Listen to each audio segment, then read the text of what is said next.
All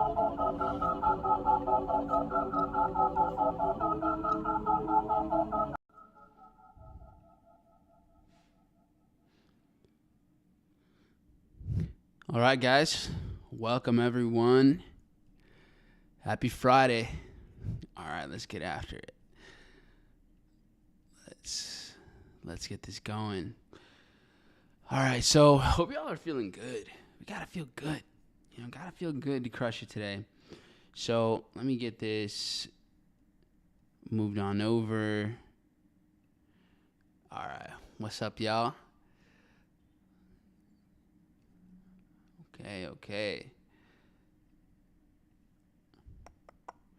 Switch this here. That's better. All right, so about to go in. We're about to dive into indices. We've had such a super choppy markets.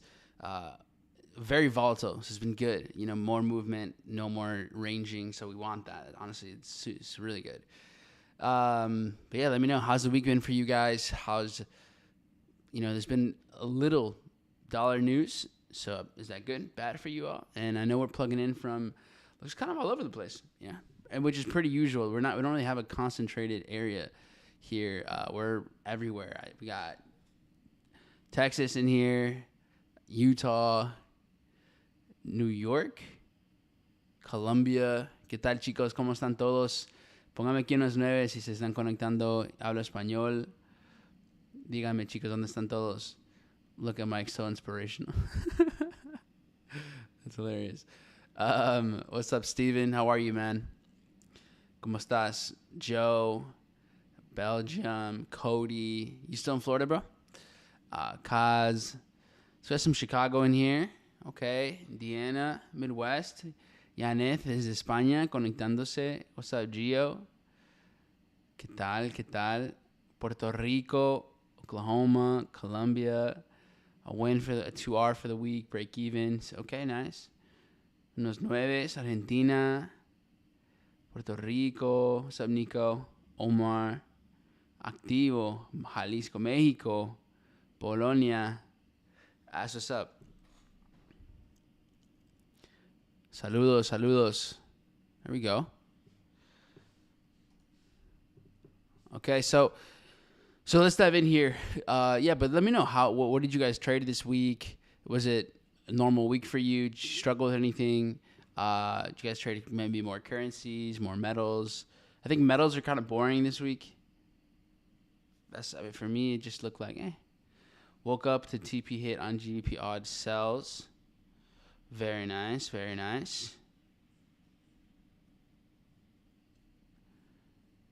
Mi no hablar español. Okay, that's fine too. That's no big deal. All right, so we're gonna dive in here, get this started. Let me send out one last message here.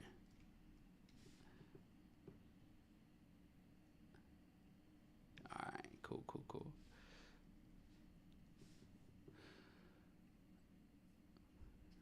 And all right, I'll start the screen share.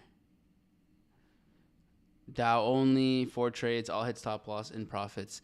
That's the kind of week I had. I had Dow. I was the stop profit king.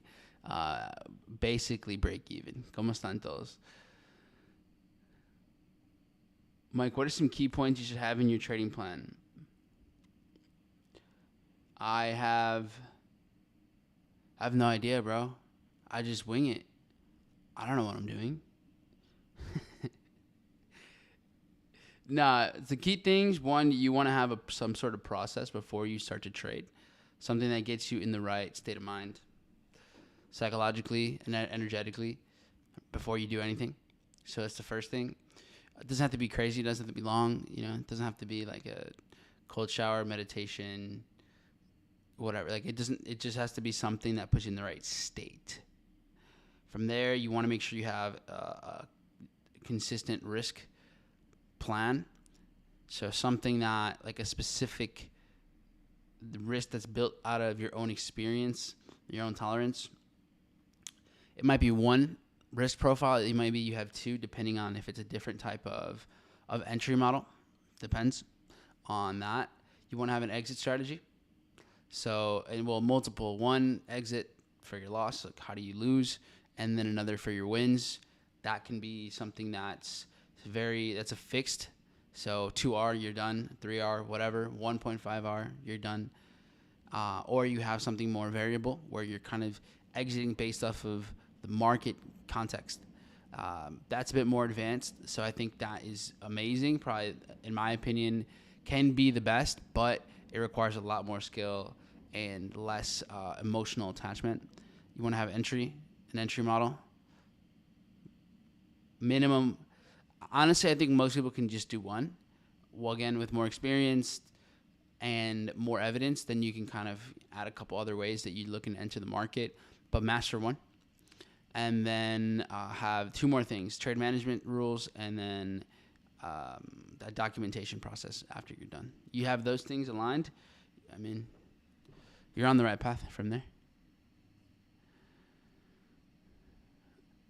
Okay, so let's pull this bad boy up. Boom. Was there news at 9:08? Are you saying planned a news event? No. Yeah, you're talking about like literally like 10 minutes ago. There isn't anything necessarily planned. Or are you talking about? Yeah. Okay. Yeah, so there wasn't like a planned thing. Obviously, what tends to happen around these times is we start to get a little bit more information on. You'll see whether it's like reports, not even earnings reports, but you'll see some sort of influential news, or you're seeing, like Donald Trump is speaking, or something like that. And that's not going to be here programmed. So those are little things that can happen before New York Open, after New York Open. That's not necessarily like on the fundamentals page. So you can always think about it that way. But yeah, a few minutes ago, I think what happened was, let's see. I'm not really seeing anything crazy. NVIDIA's adding a new chip to Taco Bell drive-thrus to speed up wait times by suggesting specific menu items to customers that take a short time to prepare. That's really not anything. And then China markets are set to outperform Wall Street as U.S. exceptionalism comes to a pause per CNBC. So that's really all I'm seeing around here from the last 20 minutes or so. And that's just, from outside sources. There's really nothing else. But what we can dive into is what is actually happening. Because remember, guys, the news events, these just accelerate, especially intraday. They'll accelerate what's already basically programmed to happen. And that's really where I think we shine here, especially intraday price action is where we're going to get a lot of good workflow. So let's make sure you guys can hear me, see the screen. Sick. All right, perfect. So yesterday, for those of you that were live with me yesterday, we were looking to find our way in for another short. It didn't become extremely clear. And then when the market started to break above these highs, one of the things that I talked about was it's almost giving signs that it wants to become more of an accumulation. Now, I said this, and I gave very specific instructions. I said, look, because this is when, we had the massive push down. It starts to rip to the upside. And it's like, okay, it's starting to look like a sweep of liquidity. And then maybe we're creating a bullish structure on Dow. So it was starting to do that.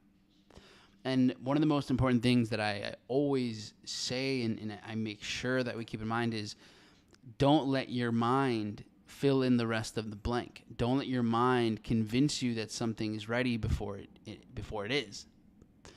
And so NASDAQ was doing something similar.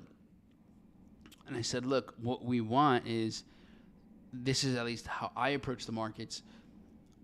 I want not just the market to go above, but we need to see, you guys know, this is a repetitive process. We need to see demand.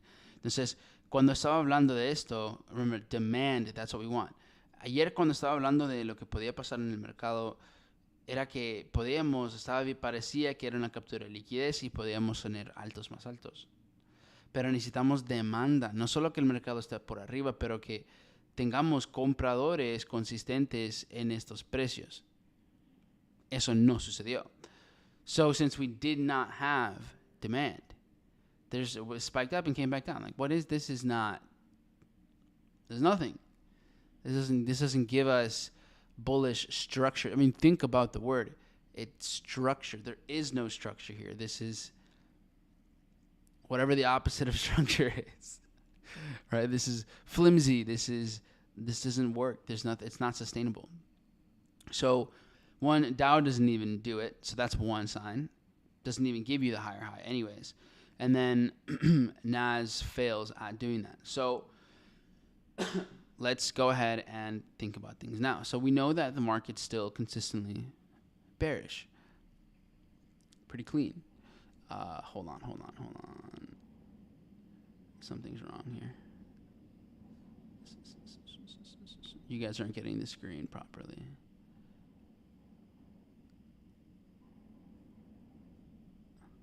Un segundo.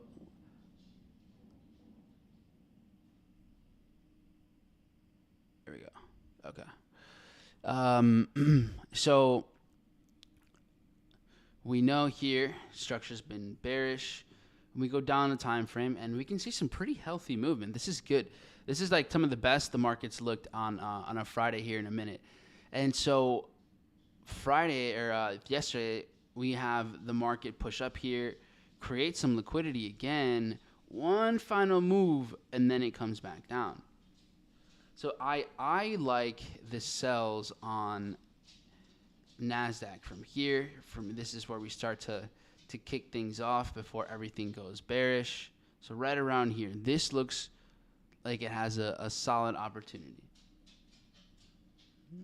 Here comes Nas. Nas, is it your time to drink some water for about 5 minutes?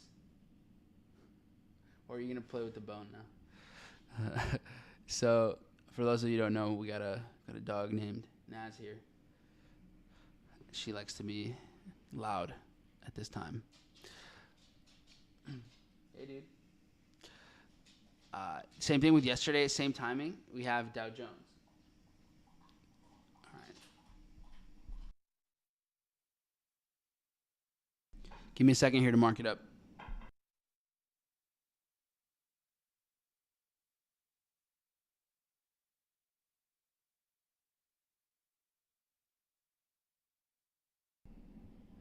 Pueden ver por aquí, chicos, que tenemos el impulso hacia arriba. Igual que NASDAQ, Dow Jones, muy similar. So these are really similar in the way that they, just blow up, start to rip to the upside before it comes back down. So this to me looks like just a solid area of opportunity for the market to end up reversing right through the zone. So we can go to the 1 minute just to get the most detail possible. Vamos aquí a la temporal de 1 minuto para tener más detalle. So yeah, we do see the momentum pick up here. Volume starts to really rip again and again and again. We kind of stall out one more time, like right around here. So I do feel like the last push, money really comes in one last time right around here. So we just might get that last piece of momentum from right around here. But basically within this range, though, I think we can see a pretty solid reversal right over here. Now the question is, well, between Dow Jones and NASDAQ, is price action right now kind of giving us a clue on which one of these can give us the best opportunity? If we look over to how the market was trading during Asian session and parts of going into London, we kind of create liquidity over here. So in my opinion, here's where we've had support, resistance. These are key reversal zones. We know they're relevant. So the market's sweeping this, and trading somewhere in here is where it makes sense. right around kind of like basically that 786. We could see it pump up and drop. If we look at NASDAQ as well, NAS has, it has its peak from right over here. And then the market is currently sitting around this 23.6, so the pullback. So, I mean, we have a nice one more move up here in the drop, and obviously we see a lot more momentum pick things up right up here as well. Stalls out, one last push. So anywhere in the zone, I do think it's possible for us to get a nice sell-off from this area, from this range. Specifically, I think we can get a stronger sell idea from like right here. So now what we want is to take the right opportunity. We're seeing NASDAQ below 23.6 just 90 seconds before New York Open. We're seeing Dow they're like extremely similar in price action. I think we're naturally seeing NASDAQ, especially just on the higher time frames, work its way down faster. So, but that's what we're looking for here. These are the plays for the day, and we can also take a look at S&P 500. Similar. Moves up strongly, works its way down. This looks a lot closer to Dow. Just the lower lows are less aggressive. So around here, I think we can see some movement. If you guys are looking at, Dow, if you're looking at NASDAQ, it created a big move here recently, about, within the last 30 minutes, about 25 minutes or so. So there's a massive imbalance here. The question is, do you want to really trade in this? So there is a little move down. There's an imbalance. I think we all can see that here. However, is it going to be sustainable? We don't even get a higher high on the 1 minute. So trading in here, a little risky. Es possible. Es a little risky. Entonces, aquí sí vemos una caída pequeñita. Pero como ni tenemos un alto nuevo, es un poquito más, hay más riesgo en una idea como esta. So I'm not in love with placing a buy there. I won't. Some of you will, and I wish you the best. That's just not my setup. NASDAQ here has liquidity as well. It could easily go for this. So I'm cool. I'm staying out of the market here. Si yo me quedo afuera de estas ideas, veo que el mercado podría sacar liquidez y después avanzar. Entonces yo me quedo fuera de estas cosas. If anything, those are going to be great targets at some point. So it could be used in that way. That's about it though. And just looking at how the market is kicking things off, Dow pushed down and is now starting to build up some bullish momentum, while NASDAQ is just going straight down. So it looks like NASDAQ is, for now, a bit more bearish. Kicking things off a bit more bearish. And let's see if it goes up, if this is just going to keep pushing Dow higher as well, which it looks like that's what it's doing. So if it's going to be like this, then there's a good chance that the sell that we were talking about might play out with NASDAQ here.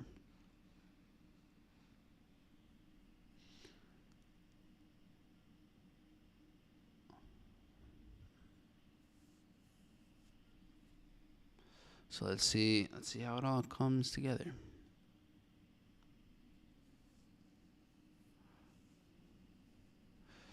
All right, give me a sec here. Let me set this thing up.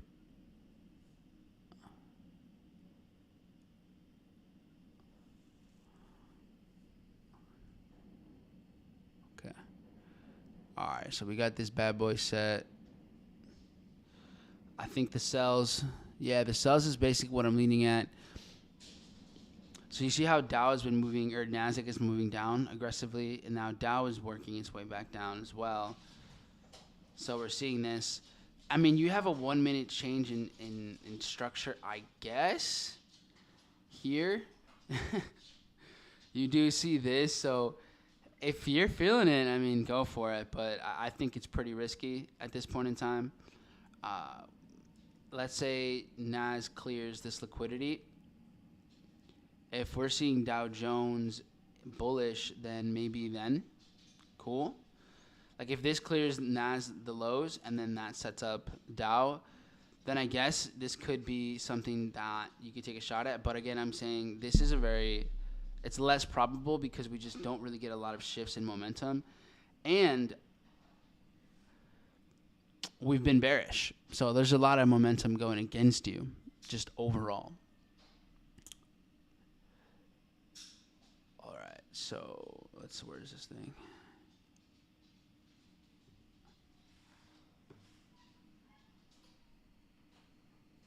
All right, look at that. So right now, Nasdaq is actually getting very close to clearing liquidity here, but not enough. See, so yo no voy a entrar aquí. I'm not going to take the position.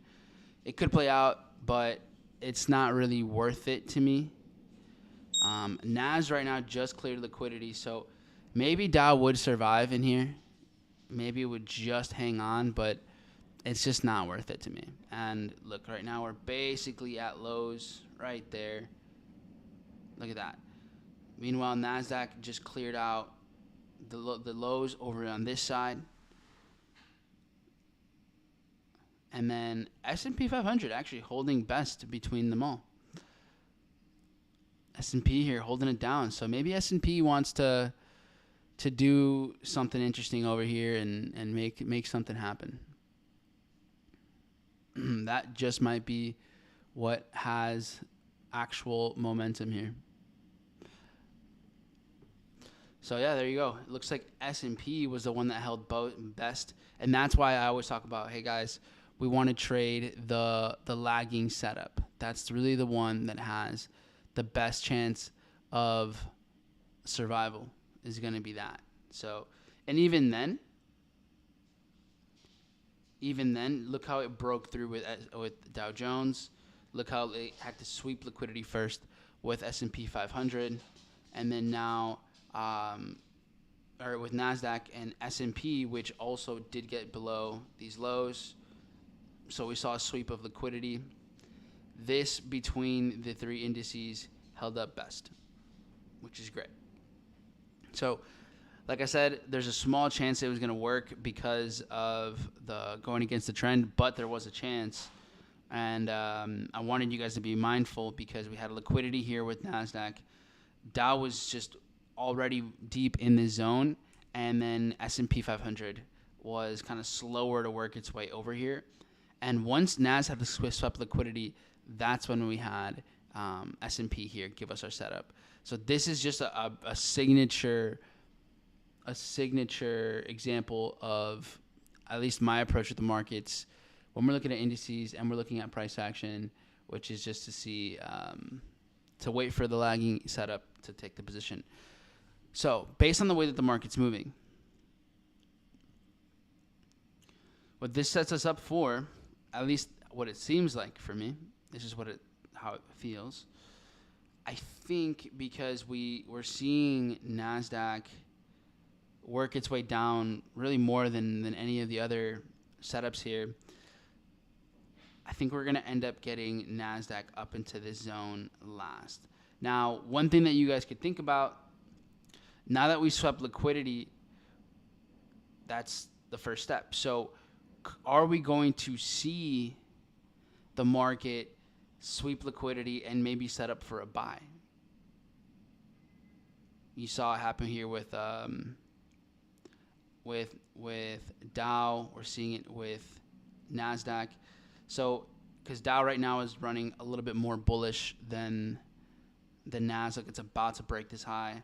Nasdaq is a little bit like barely into this zone, and then you have S&P 500 that's already broken above. So, actually, out of all of these things, S&P is pulling really well to the upside.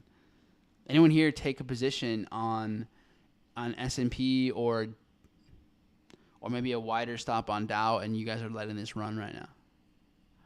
Let me see.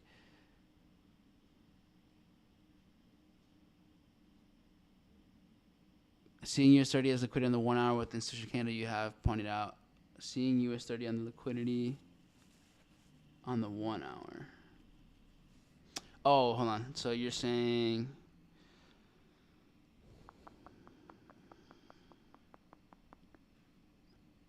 like above this zone? Or oh, like right here? Yeah, you could argue that this is a form of liquidity. We're not really looking for an entry over here. So I don't necessarily, I'm not too concerned. Could we get up and above here eventually? Yeah, I think that's totally a possibility. Same thing with that, but NASDAQ does not give us the same type of structure. Like it looks a lot different. And so NAS is kind of restricting its bullishness. Look at Dow, right? Dow, this is now a bullish 15-minute candle. Look at how it just cracked above these that New York Open beginning. Meanwhile, NAS is kind of slower to move its way up, and S&P is really pushing up higher over here. So if we see a pretty decent demand with S&P, there's actually a pretty good shot that we can get another buy position in somewhere over here. We want to see some bullish demand, but this might end up being a pretty good setup. Here's the 15 seconds so you can see it better. But the market's moving sideways. It starts moving sideways again, and then it pulls it down to this area, plays out of this zone. This is what we had marked up here. Right there. So we saw it play out of here. In real time, right, I went over, like, I switched over to look at S&P to see where it was. Whoa. Is that Windows opening? Let me make sure that this thing is running smooth. Okay. I did just do that. All right, so I have, let me see. Hopefully this doesn't crash the stream. All right, I want to run my other accounts on here too. Okay. So if we can see some good demand,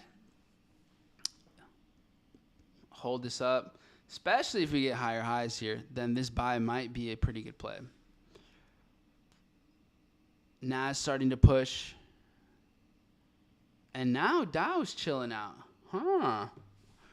This is the difference, right? This is how we can start to see the fluidity of the market, how price action starts to build out. Look, now we can see NASDAQ is trading a lot higher compared to anything else. And then we have S&P starting to slow down. So it's interesting how the market evolves here. And price action just helps you understand, okay, what's my best chance? Where do I have the best likelihood of achievement here?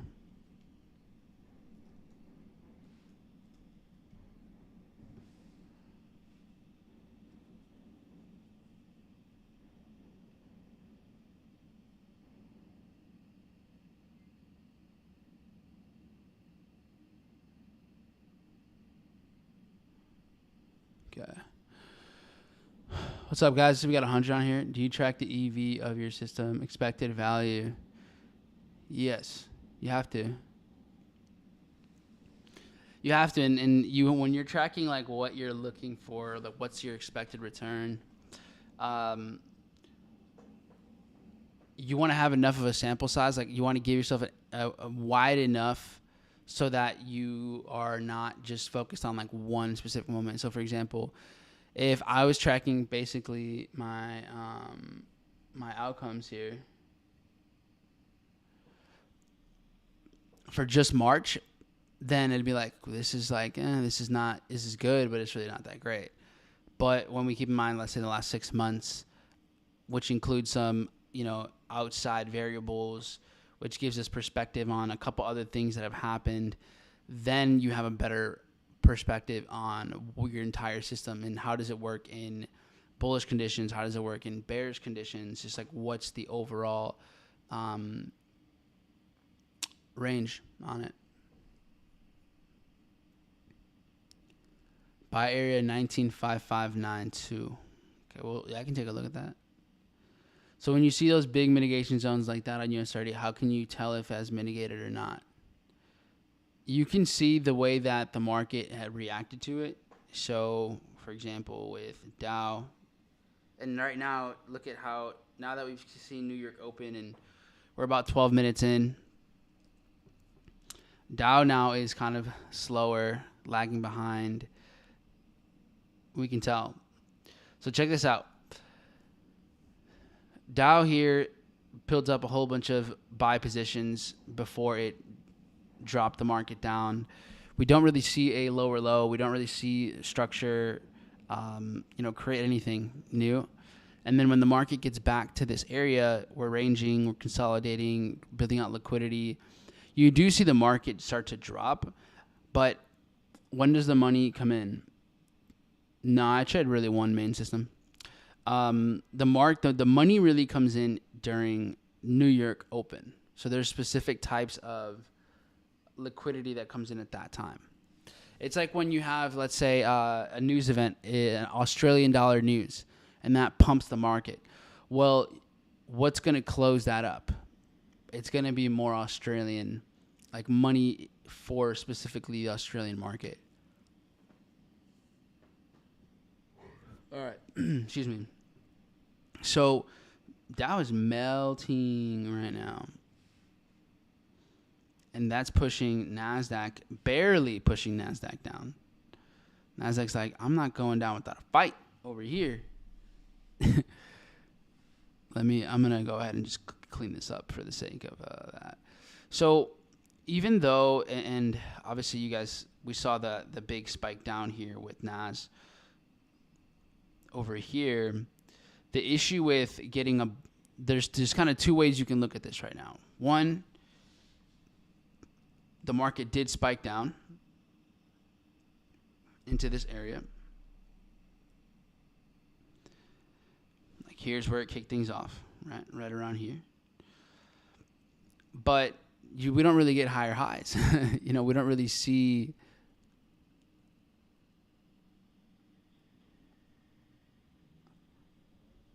We don't really see the market go bullish, switch momentum.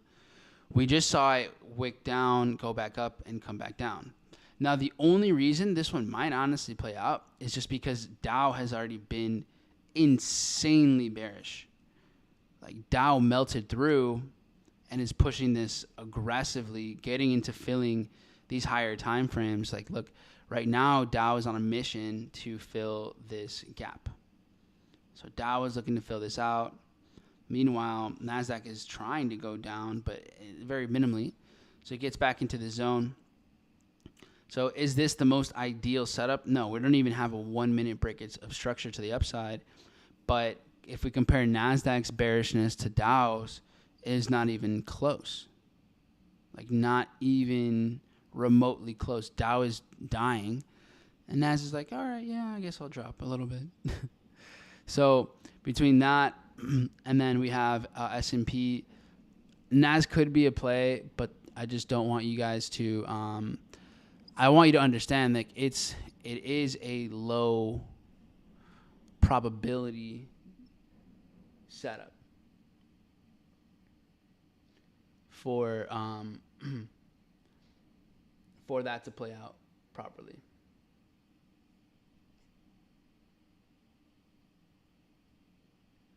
So, yeah, I mean, I can see it play out. Totally. I can totally see it play out of here. Because we had that sweep. And then because of the divergence, we're seeing Dow go down so much. And NASDAQ's like just really holding on really well. So, yeah, buys out of this zone might be enough to bring the market back to where we need it to.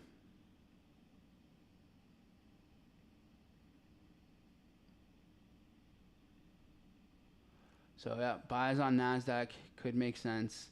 What we want to do now is we want to just kind of take a look at how it is comparing still.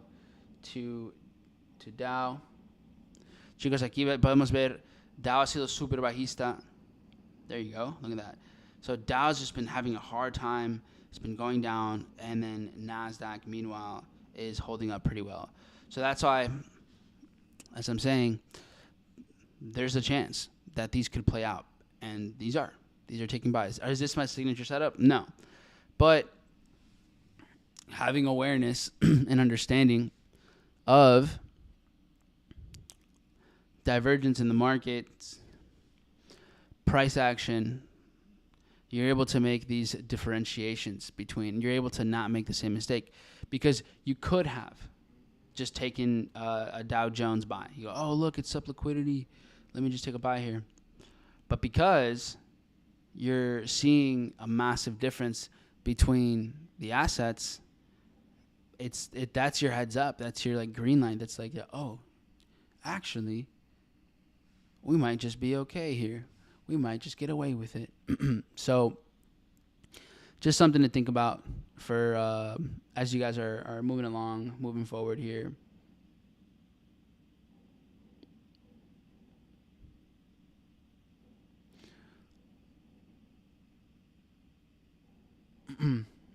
All right, so let's see. How did you guys go about this? Did anyone here take a position on it? Are you guys just gonna, sit this one out, wait for the market to come back up? Curious to hear your perspective, guys, on the market right now.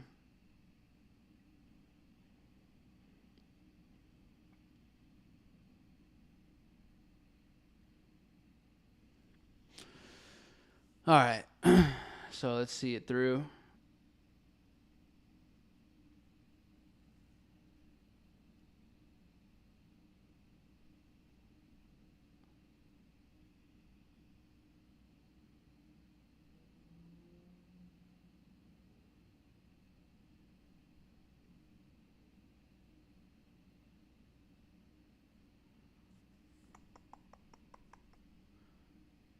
One second. Hold on. This is on my end. My stuff is lagging a lot. One second here, guys. Appreciate you guys for the patience. I took a small position on this, so looking to see how this is looking here. Positions. Okay. So we see the difference, right? NAS here pulled up. It's rejected really well. It's up like 30, 40 points or so. S&P here chilling down there. And then we have Dow that's starting to pick things up a little bit. And Dow has quite a lot of room to move on up. So that should take this NASDAQ buy even further. So now, the way that we're seeing the market play out here, now, honestly, NAS is in a place where it's kind of pulling up first. It's leading the push to the upside before anything else. So, if we keep working our way higher here, it does seem like NAS might be the one that gets to this zone first. We may end up seeing Dow work its way up to this area, all the way up to here. Way after NAS switch. So this would set up for a better NASDAQ, Dow Jones sell, US 30 sell. So ahorita, chicos, lo que les voy diciendo es que básicamente, como lo estoy viendo ahorita mismo, parece que Dow va a ser el que suba un poco más lento y podríamos tener mejores ventas por acá. En el momento estamos viendo tener mejores oportunidades para las compras que se dieron mejor cuando llegaron aquí a esta área con NASDAQ.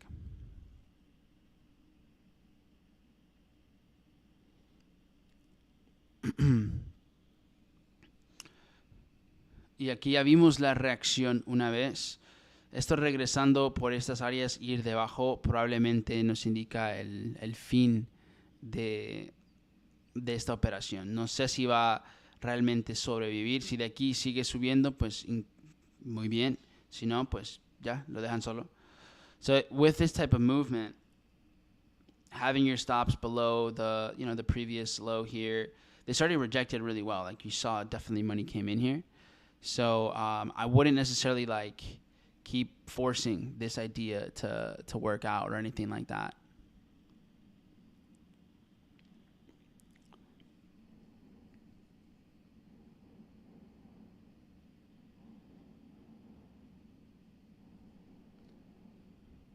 Okay, perfect. So this now, with the way that it reacted, came back down, break even setup again. March, the month of break evens. So from here, nothing else we can do but just kind of wait it out. Wait out for a good quality setup. We're actually seeing how Dow maybe even gives a different trade, because we see a nice push up here and then it drops. So taking a look at NASDAQ and S&P, might get a good sell if the market stays over here.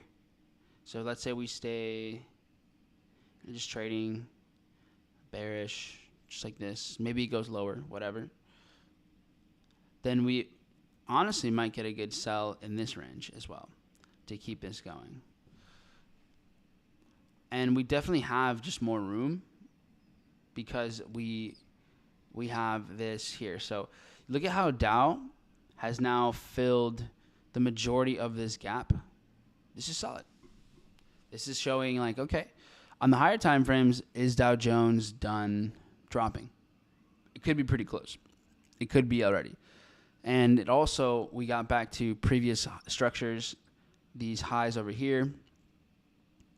So the market coming back to this area, it fills the higher time frame. It's like, what's the word I'm looking for? Like it fills its role. It like checks. It checks the box off. Like, oh, here we go. This is now achieved. So now that it's almost like it's like think about like a puzzle game. Like certain puzzle games, you need like one thing to be done so that the other thing can be done. You know what I mean? Like there's like certain roles and sequences that these have to fulfill in order for something else to happen. You guys see like those like puzzle games, like mazes, things like that. It's like if you do this, then now this unlocks or whatever. If you guys ever played just video games, sometimes you have to like move. Something needs to get in the right spot so that you can put something else in the right spot. So it's like a Rubik's Cube.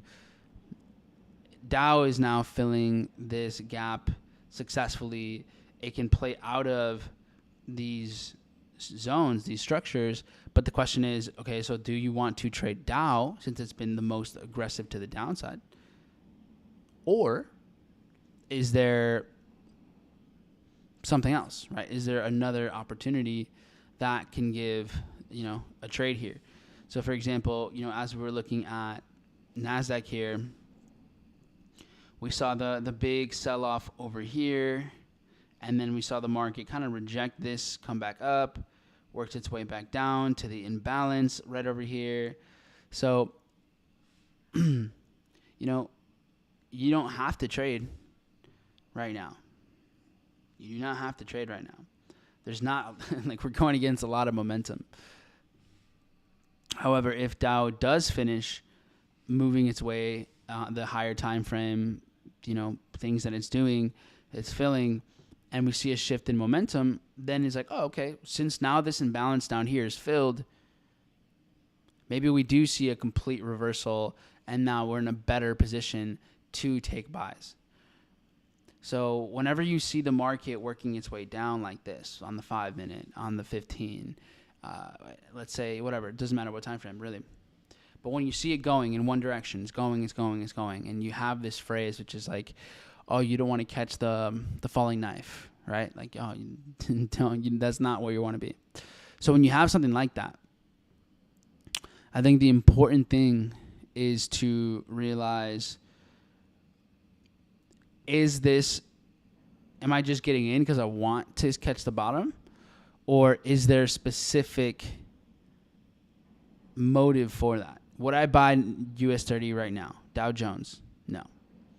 I wouldn't buy this right now just because it's in an imbalance. That's not my style. Maybe someone else, sure.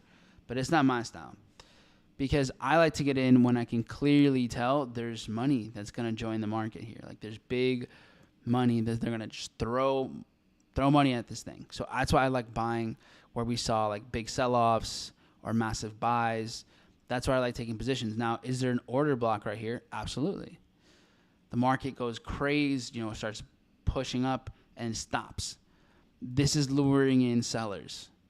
Resistance, this is luring in sellers for sure. So because it was luring in sellers over here, then what happens? This then jumps up again. This is where the market gaps from Friday to Sunday. That's a massive buy. Right? That's a massive position. So can the market swap? Can it rebalance from here? Absolutely. Absolutely. If you're going to check, but so all of this is looking good for potential reversals. If I was in a sell, this is where I'd be exiting. I would be exiting the market right now.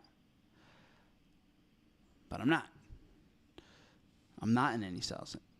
So we have good evidence that the market can be cooling down. There's reason for that. Now what we want to do is, okay, we're in that zone where the market can start to kind of cool off.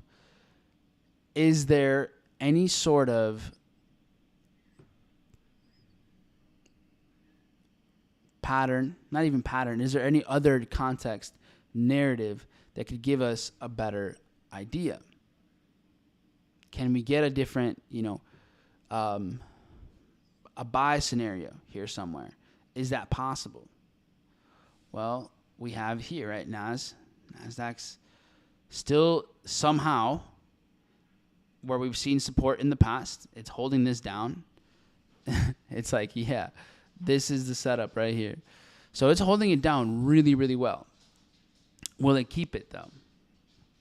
It's fighting for dear life here. There's a chance. There is a good chance it can keep it. So, yeah, with that being said, I think that we could see this work its way a little bit higher.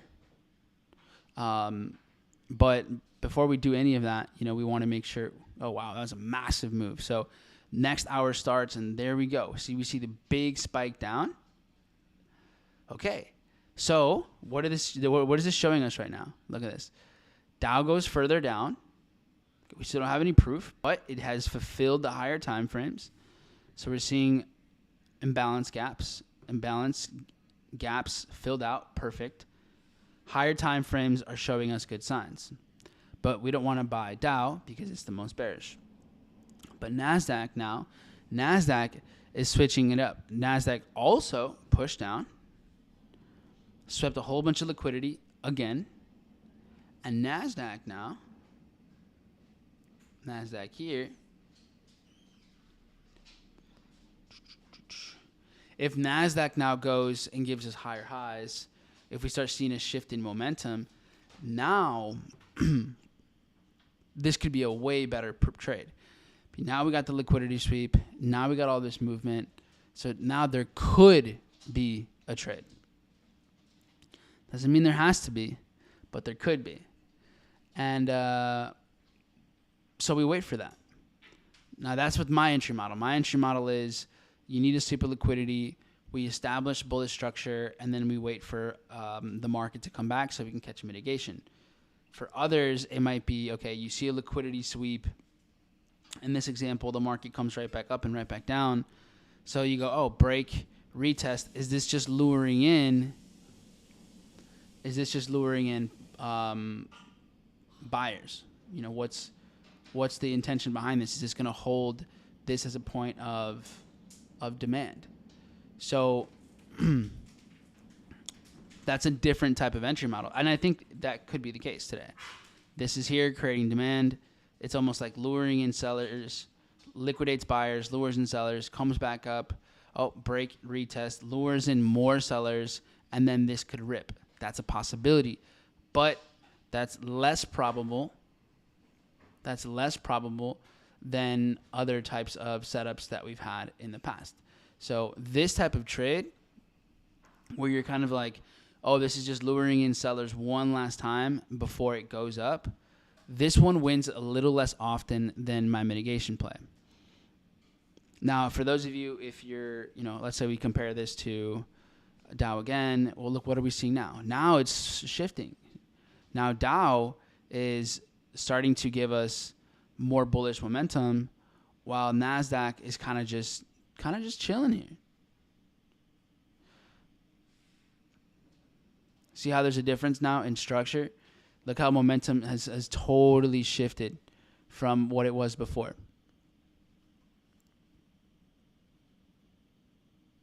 All right, and there it goes.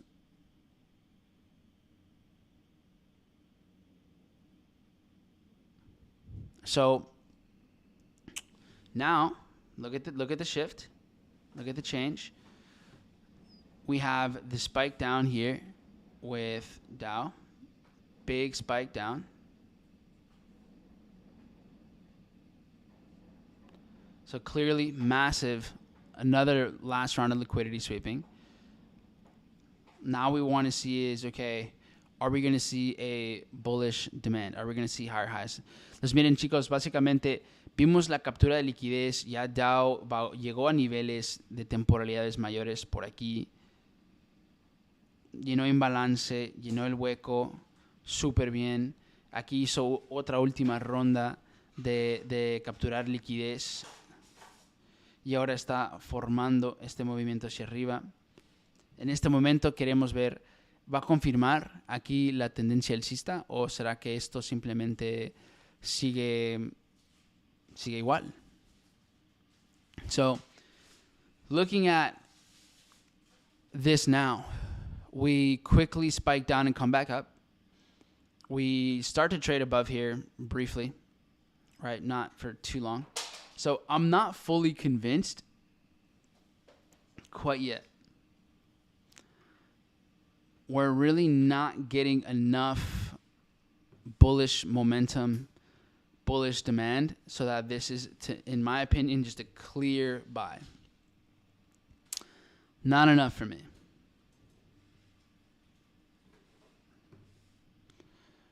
Right now, we're playing right back where we've seen support before as well. So we're chilling here.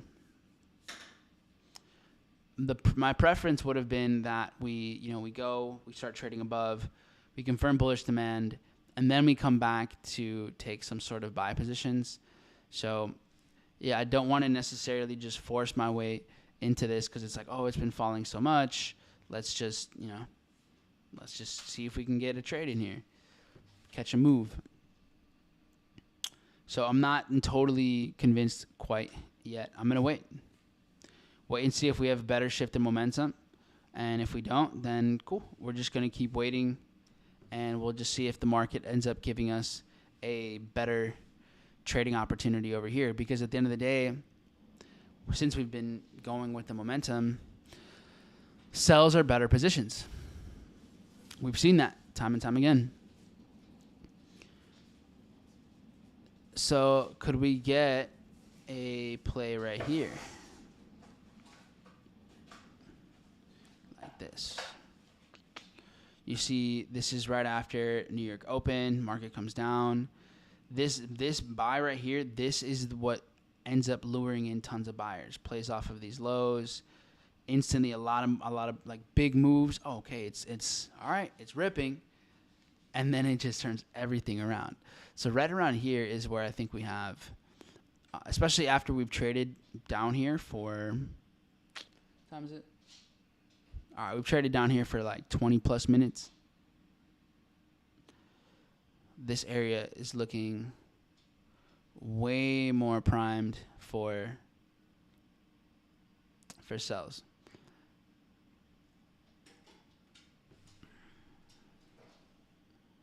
Yeah, see, look, comes crashing back down.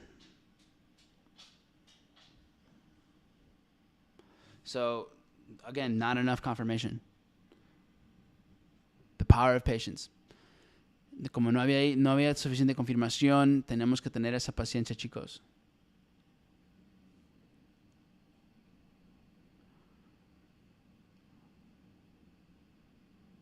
What's the story behind my entry? Are you using dynamic risk depending on the scenario?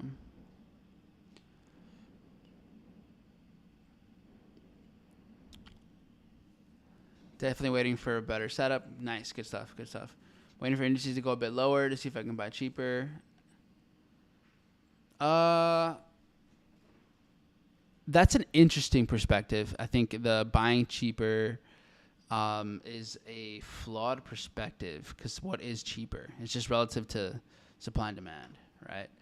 So buying cheaper isn't always better, because you can just keep going lower. Looking at buy around 41,872. Are you talking futures prices? Possibly interested. Okay. At what point do you go break even? It depends on the setup, but it's like based on my mitigation. So, oh yeah, I totally forgot. We're on YouTube, so you guys, not everyone here has like my exact entry. Like not everyone, like some of you don't have no idea like the rules, like when we go break even, the exact entry models. I totally forgot. So you guys, I'm like, why are they asking me this? You should know this.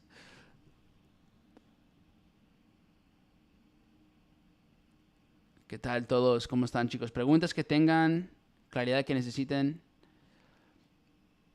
Support zones. Yeah, I don't trade support zones, but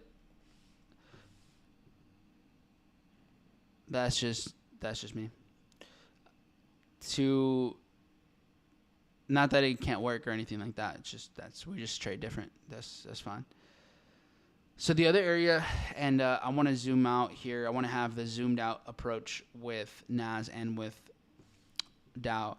So NAS, we're now making it down to the imbalance over here from Friday, March 21st. And then we have still the liquidity right over here.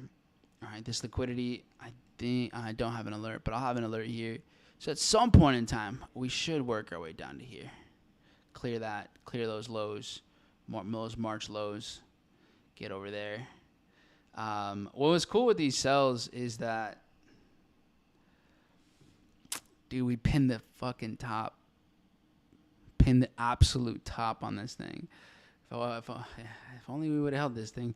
But it is what it is. So on the macro, so just so we reframe, Dow right now is trading off of kind of the last hour it was moving on last Friday, whereas NAS is already trading a little bit lower. So on the higher time frames, NAS is at a deeper retracement. Okay. With that being said, I don't have an entry over here at all. Like we're in imbalance. That's about it. If we go back to this NASDAQ price action over here, and we look at how was price moving, NASDAQ left equal lows here. So I don't really have too many high hopes for any sort of buys. And then there's motive, not only here, but then even more right there. So there's just so many, so much liquidity down over here in this range.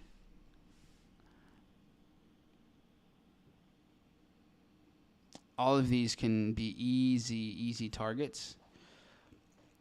What's annoying, and what you have to just be, patient for, is to be able to get into the sells. That's kind of the frustrating part is, and what you have to have impulse over is waiting for the market to give you your opportunity for the sells. Like I was telling you guys, I wanted to get into selling opportunities for today, but it just didn't give us the sells to get into. So NAS can definitely keep pushing down. Look at the difference right now in the market. NAS now has definitely just bleeding out. While Dow is starting to slow down a little bit. And Dow right now, it looks like, and I'm going to just use the bar replay tool to move us over here.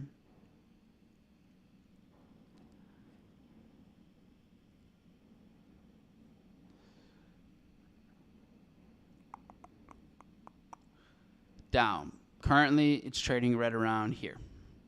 Like right in this area. 212. It's like holding this down. Does this look like liquidity to you? I think so. I would only pull the trigger on a buy with Dow Jones once it gets to this 42, my bad, 42, below basically 42.37. It's another 170 points, 175 points from where we're at right now. So it's like, well, okay, Mike, if you think this is going to keep going down, why are we not in sells, bro? And I wish we were. It would have been great. This was the overall bias. Problem was, my setup wasn't there. And what's funny about, we'll go full screen here for this one. What's funny about trading is that you only really feel like your memory only goes back like this week or last week for the most part. It's really funny. So there's this entry model strategy overall that has been useful to you for, obviously depends on how long you've been trading, but for those of you that have seen pretty consistent results at some point, it was very useful to you for that extended period of time. Then for a couple weeks, maybe a month, it's like you're just not getting that opportunity as much. So what happens? You start to second guess yourself. You start to think about, well, this person over here, they're winning right now. So let me just go do this thing over here. And either you abandon it, right? You leave your strategy, or you just start to get sloppy, right? You just start to take trades that there's just no reason to take them. You start to just do things that don't align with your system. And remember, when you originally built your system, ideally, what you did was you took a whole bunch of data, you back tested months, if not years, of your setups, whether, let's say, it's their entry model that we're talking about. And so now, a week, a couple weeks, maybe a month worth of price action, and you're throwing away years worth of data. Because right now, you don't feel so good. You don't feel so profitable. And what happens is your fears, the uncertainty, the unknown, the doubts, that is clouding your judgment. It's amplifying feelings. And so what we do is, I just see this happen because, obviously having students from in different stages and coming from different places, it's where you start to make mistakes. And chances are, you give it another week or two, the market starts giving you your setups again, maybe more often than they were. Trades would start to hit again. And then you totally forgot that you're even doubting it in the first place. Or, this is the ideal thing, is you just realize, okay, these are certain market conditions where I'm not seeing my setups as frequent as I used to, or they're not reaching my exit strategy as frequently as they used to. And that's okay, because trading isn't supposed to be working every single time. Your goal as a trader isn't to be right all the time. It's to be good enough, right? It's to be above on your risk reward. It's not to be always right. And there's different approaches and different models to how you do these things, but some of the best trading models, like systems in general, it's the right 20% of the time. And then the winners are huge. Now, if yours is not like that, then you also have to remember, okay, well, if it's all compounding, right? So a big reason that it doesn't feel like it's as good as you think is because this is kind of the downside of funded accounts, depending on what type. But for some of those, what happens is this: you're getting your payout, and then you're back at square one. So you don't really feel like you're moving forward. Like, yes, you're getting paid, but now you're back at like the start. So if you do have a losing streak, then you feel like, oh, I'm bad, or this isn't working anymore. But net, you're up. So you want to think like that. You want to think in net, what's the overall, not just these couple days, these couple weeks. And that's the psychology that doesn't really help you in terms of like compounding and just seeing the net, like where are you overall? Because if you're whether doing new things, new challenges, or you're passing these things and all of these other reasons, it's like you're not really seeing the actual from zero progression or from the start of this, account. Now, if you're trading your own money, then that's why it feels a little bit different, because you can see it like, oh, okay, I was up, 20%. Now I'm at 14, but I mean, we're still up. And then give it another couple months or so. Oh, now we're back at 25 or 30, whatever it is. So you want to make sure that you're looking at things with the right perception. One of the dangers of trading, just life in general, is that we take our assumptions as just truths. And that's what gets us. We assume so much, and it just gets in the way. So, yeah, I wanted to give you guys a little bit of perspective on how do I know, right, if I'm either just going through it's not even a slump, it's just the probabilities. You're in a slump when you're doing things wrong. But if you're going through your system, you're going through all the mechanics, you're following the technique properly, then the way the probabilities are set up is how they're set up. It's not supposed to happen in the order that you want it to. It's just going to happen in the chaotic order that is trading. So hopefully that gives you guys a little bit of perspective. You know what's funny? And this is just what always happens. People drop off. People always drop off when you need to fucking hear this. Like, it's sad. Honestly, it's sad. But it's what needs that. Like, I'm always going to be down to go on mindset, psychological perspective tangents and lose however many people, because I didn't lose you, you lost yourself. If you can't just focus and think a little bit about what you're actually doing or not doing, how you're looking at things, if all you want to do is look at these little candlesticks, bro, you're fucking up. You're fucking up. Okay. My people here, los que están en español están como que, ¿y qué dijo? I think I have to split these sessions because I feel like I'm just doing a disservice to all my Spanish people here. I'm going to have to do two, something like that.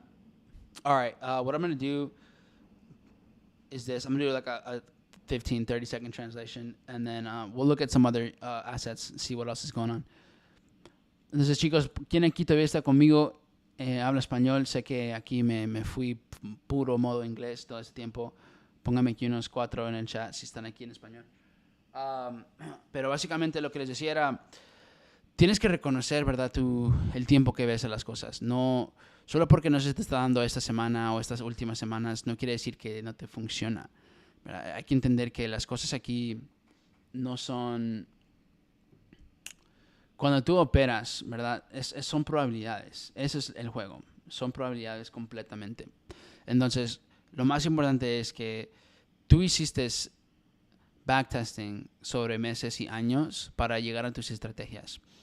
Solo porque no te funciona unas semanas no quiere decir que no funciona. Simplemente son las probabilidades en general. Las probabilidades de tu estrategia no son en la secuencia que tú quieres, ¿verdad? Hay un orden de caos en la secuencia con los mercados y hay que solo rendirnos a eso y seguir haciendo las cosas bien. Ahora, si ya pasan meses, entonces quizás algo sí cambió o no estás ejecutando disciplinadamente, pero al final del día es eso, es reconocer que quizás solo le estamos amplificando los sentimientos recientes que lo que es. ¿Me siguen? Y el problema es que con cuentas de fondeo como que no puedes ver el interés compuesto de tu progreso porque se resetean, ¿verdad? Pasas niveles, recibes pagos, entonces como que no ves ese progreso. Entonces, pero véanlo de una manera a más largo plazo y van a sentirse mejor sobre lo que están haciendo. All right. Spanglish. We need more mindset videos. I am working on it, Samuel. Okay? I'm working on it, man. Here's the thing. I can do a lot of them, and I have a lot written. I just don't want to give you guys more of the same. Like, I don't want to give you guys more just talking head. Like, they're good, they're valuable. And for those of you that have been following me for a long time, you guys, I mean, know, like, we have a vault of just hundreds of hours of, like, different information. But I want to give you guys an experience that hits more emotionally. Because with the mindset stuff, when you just listen, some of you, very few, will go and do the work and do the reflections and ask yourself the questions and all that good stuff, right? But the reason that we make changes in our lives is not just because you heard something that was profound or you heard something that gave you a new perspective. It's got to hit.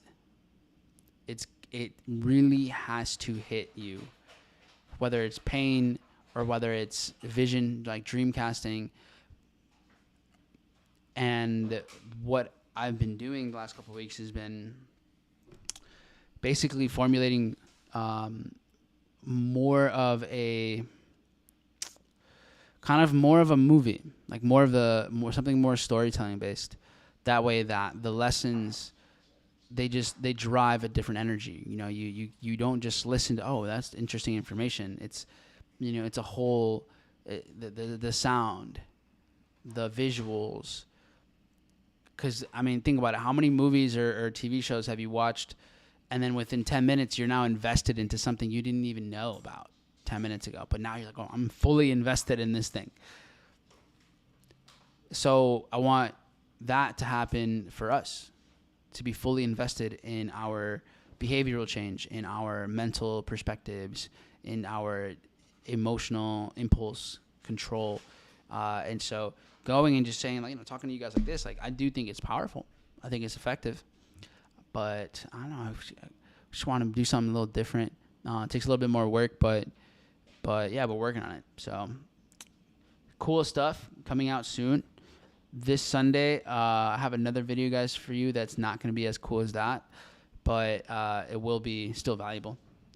And then ideally after that Sunday, the new levels hit for you guys here. So, all right. Anyways, enough of me here yapping. Y'all saying something about Mexican peso. Okay, so let's go take a look at Mexican peso. Our boy over here. Where my Mexicans at? What was that? ¿Dónde están mis mexicanos? ¿Están aquí conmigo o qué? Están dormidos. Están cagados. Okay. So, you said it's coming down to a different zone. Yeah, I played out of here. Was a couple days ago, yesterday, right? So rejected, decent. And then Aquí, Marlene, Lonzo. Okay, I see y'all. All right, so we had another zone over here. This bad boy right there. So let's go see if we're going to get a rejection here or not. And since we're dropping so much, remember, when we're going against the market, one of the best things that you can do, cafecito, gracias, is when you're trading against the momentum, having a very transparent, very honest expectations with your exit is important. Yes, every once in a while, you can pin the low and it'll fully reverse and everything will go your way. But is that what you want? Or do you want to just lock in some quality risk rewards and move along? So counter trend, I like to be more conservative with my exits. And so here's what we have. This is the Mexican peso futures. And here is the perspective, the take on this. So had some sideways movement. We get some more momentum over here. The market drives all the way down. Pre-New York open. And then we see this drive up. This is like about 25 days ago. Something like that. About 3 weeks and change. So what are that, 23 days ago? Sweeps the lows, rallies, off it goes. So now, let's take a look at this. Got some work to do. Skirt. Here we go. Now we're getting over here. Let's see where we're at. So you have this zone over here. All right. This can be a play. And then over here we had another sweep and then a rally. Okay. So let's go over here now. Are we seeing an opportunity unfold over here? Entonces aquí estamos viendo, ¿será que hay otra idea? ¿Hay otra oportunidad por estas partes? And with Mexican peso here, you have some equal lows. Right, it's kind of choppy. You're seeing a little bit of consolidation, support, gets under here, some more. It's very mellow. Like, it does work its way down before it rallies. I don't really like this one too much. I don't see a big liquidity sweep and then the continuation. So I think I'm going to wait it out until the lower one, even if it might bounce from this zone. There is kind of like this dip below, unless you're looking at it as from a higher time frame. So, okay, hold on. Well, let me go back again. So when we look at it from here,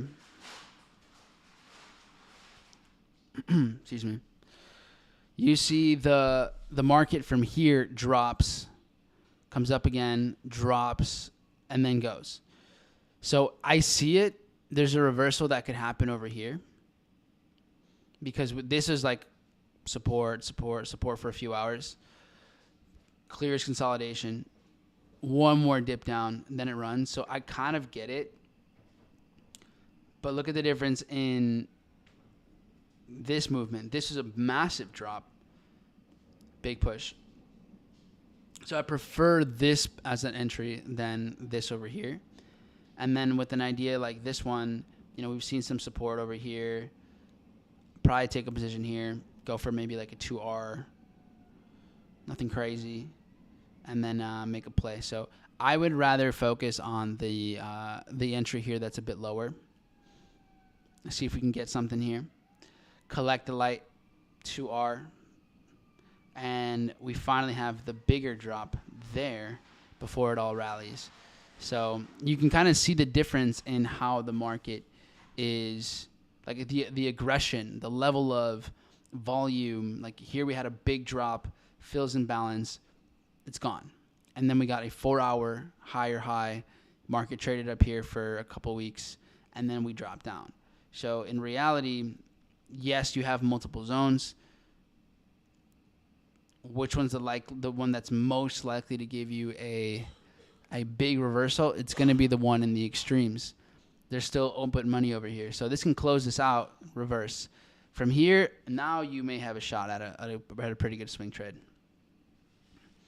That's my take on Mexican peso here. And same thing, you can just dive into this, take a better look at it, and you can see the massive sell-off again, lures in sellers, clears out buyers, and then it runs. So in this area is where I would want to be looking for buys for a swing. And that's because now we understand and we have the context of the bigger picture here with Mexican peso. And honestly, if you're looking at the daily, this is a epic accumulation schematic over here. This looks fantastic for buys. So from here, then this thing can go for show. Básicamente, chicos, lo que digo es que podemos ver el mercado reaccionar. Aquí tenemos, digamos, en 4 horas vemos una caída fuerte. La continuación por estas áreas me gusta, pero no buscaría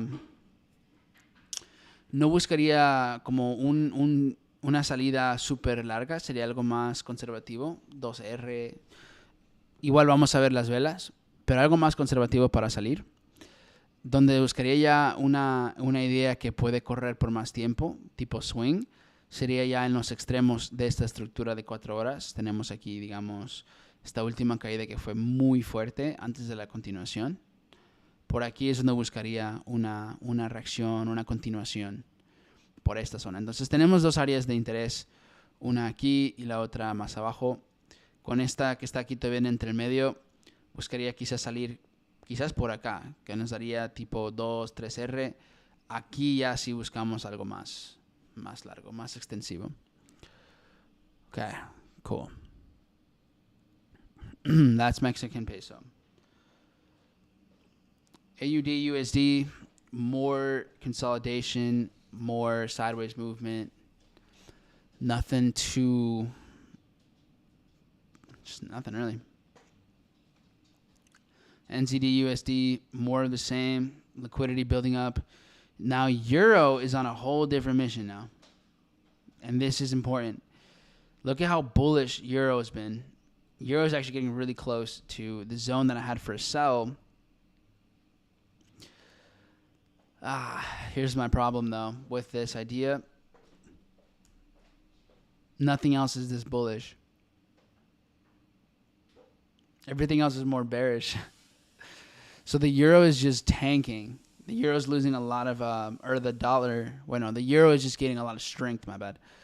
So much more strength versus the dollar, whereas NZD, USD losing AUD. So these Asian session, right, these, this word, how do you say that word? Oceania? Oceania? Oceania? Oceania. It doesn't look like that, though. How it's spelled, it doesn't look like it's how it should be said. Anyways, Euro's way too bullish for a short, whereas everything else is not. So I'm going to stay out of this one. No trade for me here. No voy a vender euro aquí. Está muy alcista en comparado a todo el resto de los mercados en contra del dólar. Entonces, me quedo afuera.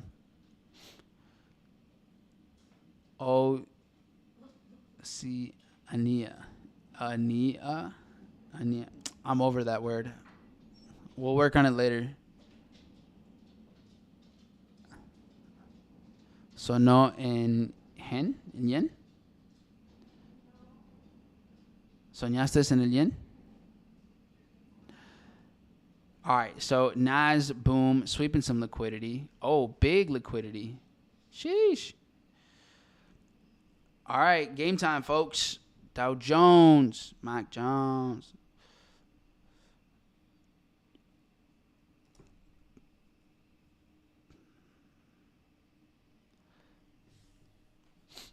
Aquí está. All right, Dow's looking like it's got some business for us here. We're getting to the zone here. This is the area in which I think we can get some good buys from this zone. So we're getting really, really close. If we zoom in, and now we're asking ourselves, okay, where in this area do we want to buy? I'm going to take a buy relatively higher in this area. So here's where we kind of had a little bit of traffic where it drops, goes up again. So I'm going to look for right around here, like basically right around like 42,000. So we can zoom in really, really fast just to see it. This was the move down and up here, just so you guys can kind of see how it played out. The big push down, chopped up, and then it ran. So right around this zone, 42,000, I'll say 42.10. That looks like where I want to be for a setup here.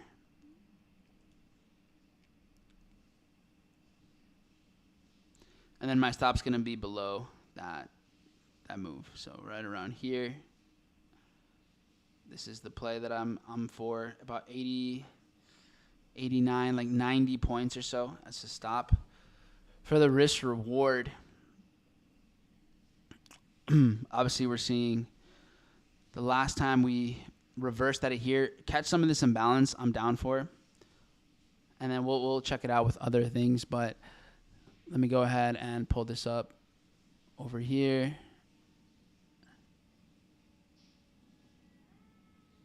It's starting to reject a little bit right now. Let's see if it's not going to just play out of that open and then just rip without us. Could. Did anyone take it right off of the open?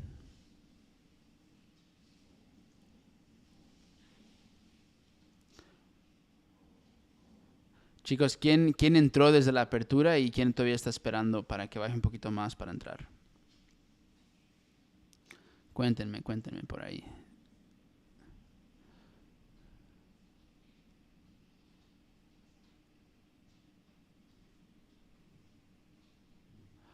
Okay, one sec. What is this? What am I taking here?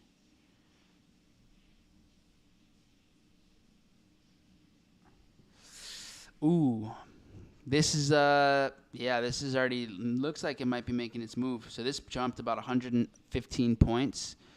Right now, as of now, we're seeing it go up about 60, 70. If this just keeps flying, then that was it. So right now we've seen it, about 70 points.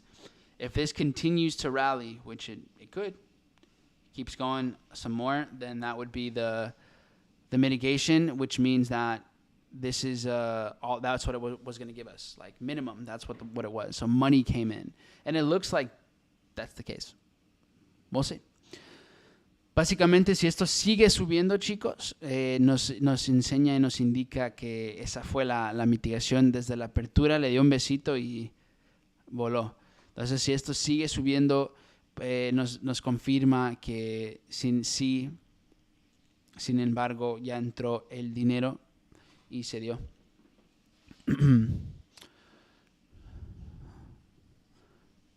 ¿Quién aquí adentro? ¿Quién esperando? Cuéntenme.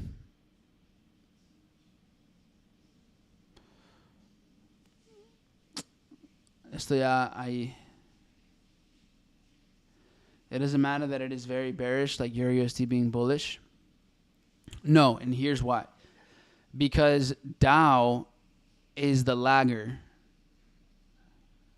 The only reason I didn't take Euro, it wasn't because it was just bullish. It was because the rest of the pairs were lagging behind. Like they were way lower. So the other pairs they'd have to go up so much more. In this example, take a look at where NASDAQ is. NASDAQ is sweeping liquidity. This is why I think we might have already gotten the move, because NAS already swept that liquidity. So that's the distinction. Like, yes, it's been super bearish, of course. But what we want to see is an opportunity to take this because, one, the setup is there. Two, it's lagging behind, so we're in a different place of structure. And that's the biggest reason. But, yeah, if this keeps going up a little bit more, I think it needs another, what is this? Another 40 points. Then that's what it was. Sophia's in. A lot of you are waiting. Índice del yen, ¿cómo se llama? Oh, el Nikkei. Oh, let's see. Yeah, these I like the Japanese index. It's cool. Yeah, same thing. See, these all line up. These mitigated from like March 11th or something, 12th. Yep, Nikkei came down to here as well. All of them.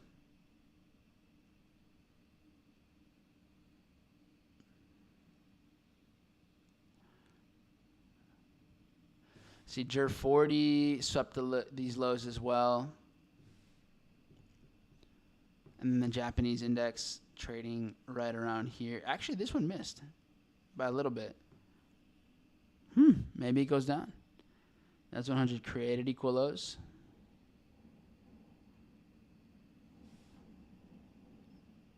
It cleared them for me and then made them, another round.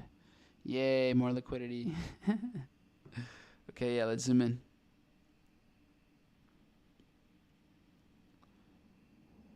Right there. I mean, I don't think so. I feel like this is efficient. Cleared them. This is a little bit lower.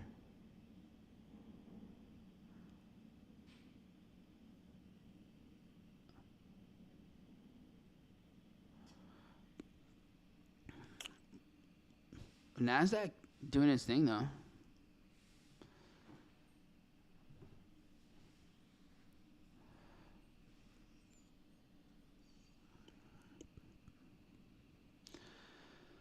Let's see if Dow gives us a chance.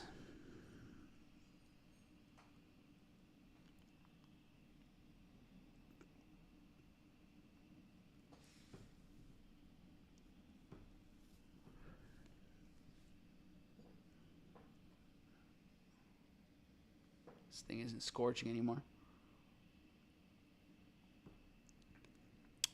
Oh, yeah. Damn. Put a lot of love in this one.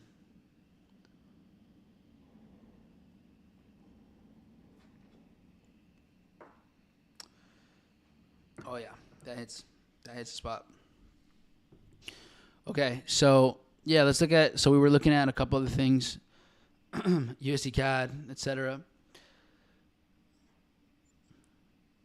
I have a setup that I see here on USD CAD. Would be to... I'd have to drop a bit more. But we saw this over here. Sweep, and then we saw higher highs get created. So, yeah, I like possible buys in this range. We saw us break above these highs, sweep. Aquí vemos captura liquidez, estructuras más alcistas. Una caída por aquí podría darnos compras, definitivamente. Con dólar canadiense por aquí. Dólar franco. Pura liquidez. Pura liquidez aquí. A whole bunch of liquidity with USD CHF. Waiting this one out still.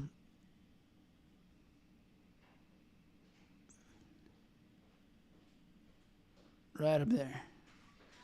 Eventually,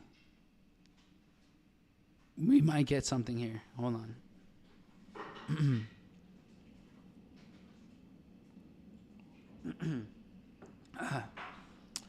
All right. Now, Dow's starting to work its way down a little bit, so we might get a shot at this. Look at us. Patience. Yeah, we might get a shot. Let's see. Let's see. What do we got today? What do we got going on?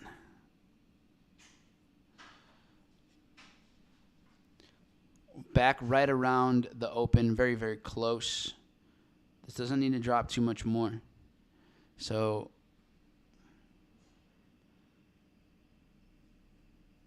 Let's see here. There we go. Look at that. Just like that.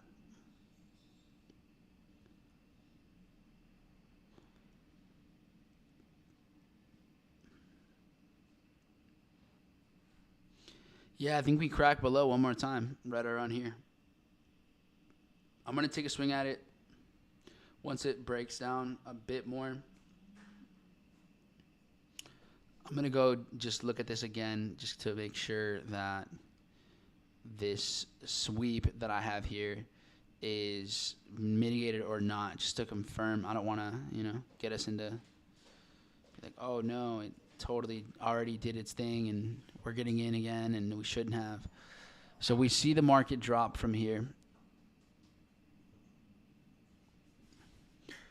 Some momentum start. Let's see, I can get to the 15 second.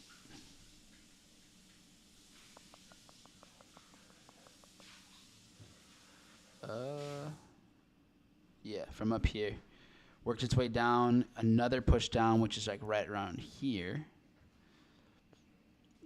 So we, I think, got the reversal from this. This dropped about, give or take, 83 points. Just this push down before it rallied. So unless we look at this and we go, no, that's efficient. This whole thing is now efficient. That's one thing, but the way that it dropped here, I think that we have still money that can be reversed from here. So we had about 80-point moves. So when we go back over to the present and we look at how the market rejected here, this came back up. It did give us about a just around an 80-point rejection. So maybe the smaller time frame stuff did already mitigate, do its thing. I think the higher time frame, that bigger drop that we saw, that really kicks things off here. This one's a lot bigger. So I do think we have a shot at a good reversal here. I'm going to take it. I'm with it.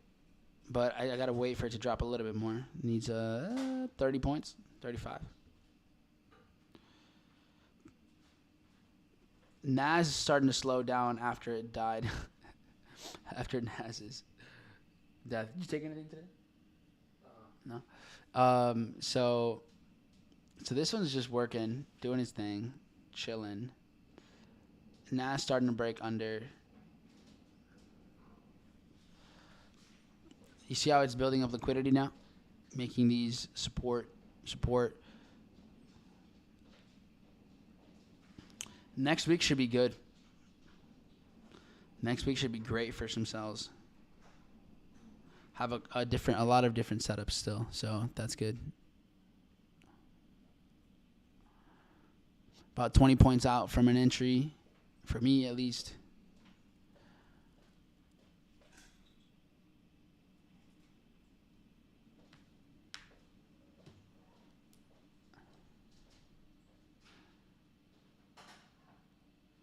Yeah, Greg, my guy. Gotta go through that. Gotta go to that boot camp. I think it's in the 4th video in the boot camp for the smart money one, where I talk about how I manage my positions and stuff. And my philosophy behind it just is, if smart money throws, pushes the market up or down, let's say 100 points, then I think that's at least the minimum that we should be getting from the market. That's how I approach it that way. Okay, so cool. We'll let that thing do its thing. Needs a little bit more. I have a limit set, so I'm fine. Dollar yen. UJ.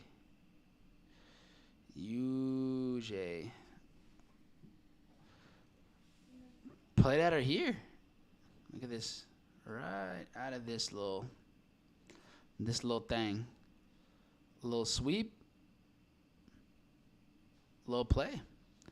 USDJPY with like actually decent moves lately. Not bad. I'm curious if this has already mitigated. You don't have to trade futures. Remember, if I say, YM, Dow Jones, it's just US 30. So you guys can do, it's just up to you. a preference. I like the data feeds better here. But trade whatever. I trade everything. I still trade CFDs too, so I just like the data feeds better on futures. Here's something that looks interesting.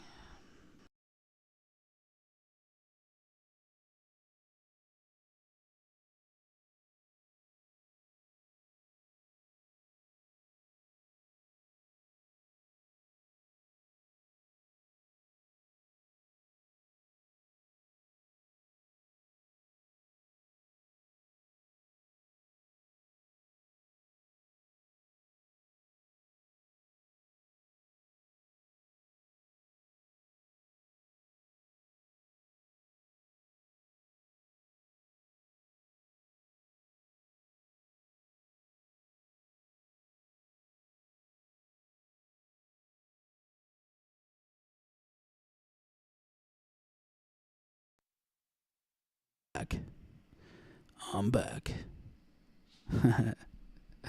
Yeah, apparently I hit something here. Hit the mic. You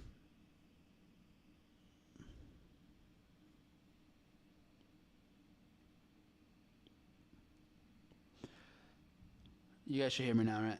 Yeah, okay. So, here we go. We see a sweep, works its way down, builds up more liquidity. Yeah, I like sells here. This is very nice. 151-ish, like a little bit over 151. Now let's take a look at this from the yen futures side. Yeah, that's fine if CFD's mitigation zone's a little lower. I don't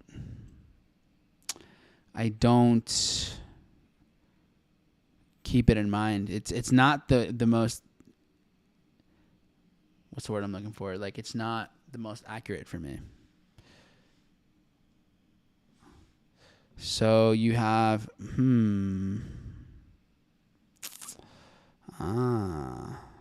hold on. Okay, big example. This is, I think, an example of exactly what I'm talking about. So with yen futures, we have liquidity.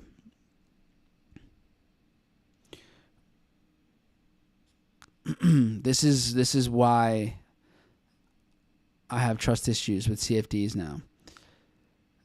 With yen futures, the market does spike down, so it clears liquidity.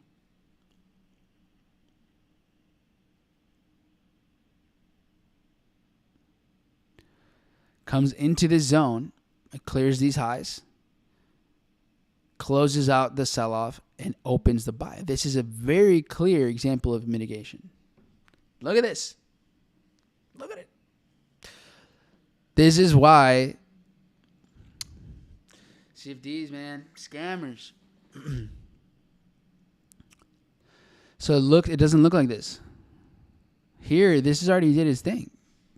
I don't even need to, I wouldn't need to take another, like, we wouldn't even be looking for a trade. Whereas here we see it short, come back up, come back down. Looks like this here plays out a structure. If we want, we can go back into the small time frames. 15-second type of things. Sells off from right here. So I think we're just short of it.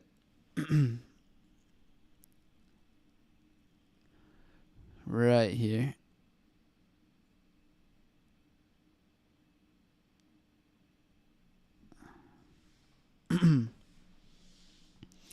So we have a play here.